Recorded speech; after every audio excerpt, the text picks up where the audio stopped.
Halo, selamat datang kembali di One Stock Research. Nah, pada episode ke-10 ini kita akan membahas saham-saham yang berkaitan dengan COVID ya. Seperti kita tahu dalam beberapa hari terakhir, COVID di Singapura ini udah mulai naik lagi dan tentunya ini cukup menarik untuk kita bahas saham-saham apa aja yang kira-kira akan naik ke depannya. Nah, kalau ngomongin tentang COVID ya, tentu saja kita akan membahas saham-saham farmasi. Nah, biasanya ketika COVID terjadi, itu ada 3 saham yang cukup menarik ya. Nah, satunya adalah KF, terus IRA, dan juga terakhir adalah PH. Nah, saham yang pertama yang kita bahas adalah saham KF atau Kimia Farma. Nah, Kimia Farma sendiri, kalau kita lihat secara teknikal, dia mulai ada technical rebound. Cuman di sini dari segi mendermologinya, dia cenderung distribusi ya. Nah, di sini ada distribusi pertama adalah CC dan MI ya, dan buyernya adalah MG dan GR. Cuman ini dalam ranah yang cukup kecil ya. Dan biasanya ketika MG udah mulai akumulasi KF seperti kenaikan pada kisaran bulan November, itu biasanya Kimia Farma naiknya cukup lumayan. Cuma di sini akumulasinya masih sangat kecil ya, cuma 100 jutaan. Cuman karena di sini beberapa hari terakhir ya, ketika newsnya keluar ini udah memasuki long weekend, sebenarnya ini cukup menarik ya kalau nanti misalnya hari bursa udah mulai berjalan lagi, ini ada potensi saham-saham di bidang farmasi mulai akan naik lagi. Nah, di sini kalau kita mencari area entry buy-nya sendiri untuk saham-saham farmasi ini bisa dipantau aja di area support terdekatnya itu di harga 780 ya, sampai ke area 800. Ini untuk saham Kimia Farma. Dan untuk stop loss-nya itu jika dia break dari MA20-nya di range harga 740. Jadi 740 ke bawah itu bisa di cut loss. Dan untuk taking profit-nya sendiri ini berada di area 860 sampai taking profit keduanya itu di 1000.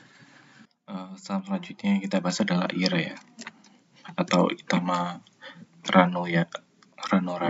Ini bergerak dalam bidang jarum suntik ya. Sebenarnya pergerakannya hampir sama ya dengan Kimia Farma, cuma di sini IRA sendiri kemarin penurunannya agak dalam dibanding dengan Kimia Farma kemarin.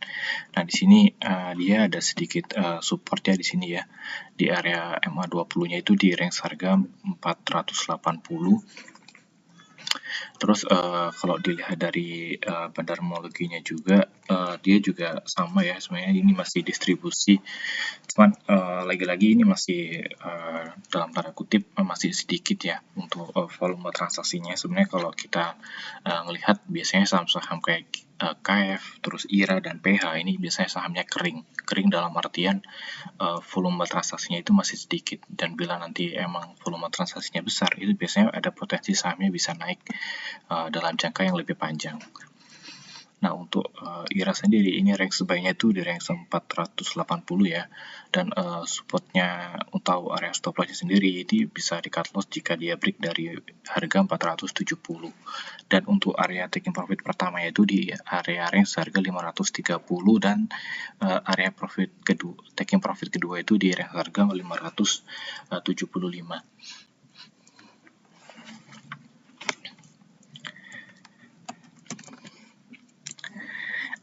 Selanjutnya saham yang kita bahas ya, atau saham terakhir yang kita bahas adalah saham PH ya. Nah, kenapa saham PH ini saya masukkan? Karena meskipun transaksinya kecil jika dibandingkan dengan Inaf ya, maupun Piridem Pharma atau PIVA, PH sendiri ini sahamnya yang pertama karena memang sahamnya kering, yang kedua itu dia ini nggak masuk papan akselerasi atau papan pemantauan. Jadi dia potensi naiknya itu bisa sampai 35-25%. Jadi sahamnya ini sebenarnya kalau misalnya nanti emang sentimennya bagus, ada potensi volumenya itu besar.